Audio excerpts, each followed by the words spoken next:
देखिए friends, SSC CPO 13/12/2025 latest पूछा हुआ प्रश्न है। वह प्रश्न मेंसुरेशन से है। मेंसुरेशन में ट्रायंगल से एरिया से रिलेटेड है, बेस्ड है एरिया ऑफ ट्रायंगल पे। अब आपको ध्यान देना, इधर मैं बना दिया हूं क्योंकि शॉर्ट्स वीडियो है। ध्यान से देखिए क्या कहता है। एक ट्रायंगुलर सेल हैज बेस, पाल है, सेल मतलब शेप है। Triangular sail has base 10 metre and height 8 metre. आधार दिया हुआ है 10 मीटर, ऊंचाई दिया हुआ 5 metre. To increase its area by 25% without changing the base. Base को बिना चेंज किए एरिया को इंक्रीज करना है। तो जैसे पहले था वैसे रहेगा तो होगा नहीं, बेस को नहीं चेंज करना है। अब एरिया डिपेंड करता है, एरिया ऑफ ट्रायंगल होता है हाफ इंटू बेस इंटू आधार। अब बेस चेंज नहीं करेंगे, एरिया बढ़ाना, इसका मतलब हाइट तो चेंज होगा।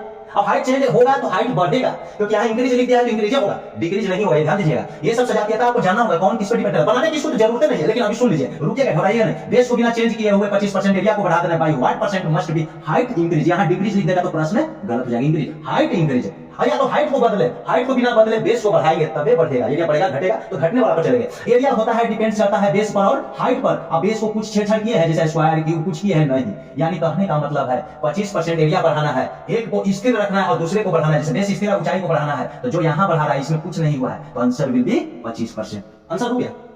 या हाइट बेस से बढ़ाने की बात करता है तो 25% होता है, जो यहाँ रहेगा वही होगा। लेकिन कहता है कि दोनों को बदलकर, अब दोनों में तो 2 बार गुना हो रहा है तो अलग कंडीशन, क्योंकि यहाँ पे अगर स्क्वायर रहता तो स्क्वायर फॉर्म अलग हो जाता है, स्क्वायर के रूप में होता है। तो यही ध्यान देना है कि जो क्यों। अब देखिए बनाइएगा कैसे, आप ध्यान दीजिए। Area of triangle half into base into आधार। आपको यहाँ पे डाटा से कोई मतलब नहीं रखना है, डेटा दे दिया है, डेटा दे दिया है, घबराने की आंसर तो हो गया, क्योंकि कहता है कंसेप्ट का, इसी को कहा है कंसेप्ट पढ़ो। कमेंट में कंसेप्ट चाहिए या नहीं।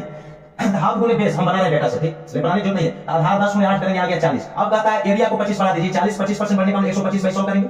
40 गुने 125/100, 25 से काट दिए, फिर 4 से काट दिए, जो भी। हाँ, ये एरिया तब होगा जब हाफ गुने बेस वही रहेगा, बेस 10 रहेगा लेकिन ऊंचाई बढ़ेगा। यानी 8 में कितना जोड़े, वह x जोड़े, x निकालना है। 8 प्लस हम x लिख दिए। अब देखिए इसको काट कूट जो भी आप कर रहे हैं, 10 बराबर 8 प्लस x यानी x का मान है 2 मीटर। कहने का मतलब x क्या माने थे, बढ़ाई गई ऊंचाई, यानी 2 मीटर ऊंचाई बढ़ाना पड़ेगा। यह डिजिट में है, आपको परसेंटेज में पूछा है। 2 मीटर कब बढ़ेगा, जब 8 पहले था तो 2/8 प्रतिशत वृद्धि, यही वृद्धि है ना, तो वृद्धि बाई मूल गुणे 100, तो 2/8 गुणे 100 आया कितना, 25%। ऐसे मत बनाइए। बेस जो के तो है एक मानिएगा, जो के तो रहने का मतलब एक ही मानिएगा, एक है बाद में भी एक ही रहेगा। लेकिन ऊंचाई 25%, ऊंचाई को क्या करा है 25% एरिया बढ़ रहा है। एरिया देखिए, एरिया अगर यहाँ 100 है तो 100 से कितना हो जाएगा, 125 हो जाएगा। इसको काट देंगे तो क्या हो जाएगा, 4 हो जाएगा, क्या हो जाएगा 5। तो यहीं पे डायरेक्ट क्या रखेगा, 4 × 5, 4 × 5। अब कहा जा रहा है कि बेस को चेंज नहीं करना, हाइट में क्या वृद्धि करेगी, ऊंचाई 25%, एरिया 25% इंक्रीज हो जाएगा। ये कह रहा है without changing of the base. समझे, हाइट को क्या चेंज किया जाए, बढ़ाया जाए, अब बढ़ेगा, इंक्रीज नहीं आंसर होगा। तो ध्यान दीजिए, 1 ये 4, इसका मतलब ये फार्मूला बताता है कि जो के जो मल्टीप्लाई होता है, b गुणे h, ना तो स्क्वायर होता है, क्यूब होता है, हाफ होता है, कुछ भी। ये हाफ से तो और मतलब ही नहीं है, तो यानी यह जो है यहाँ पर भी वही रहेगा।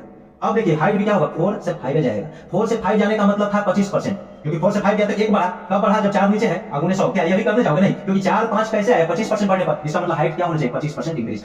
एसएससी सीपीओ में पूछा हुआ है, एकदम ठोक दो लाइक भाई, कितना कॉन्सेप्ट अच्छा बताया, और डायरेक्ट यहीं पे क्लियर हो रहा है, समझे। आए भाई, ठोक दीजिए लाइक।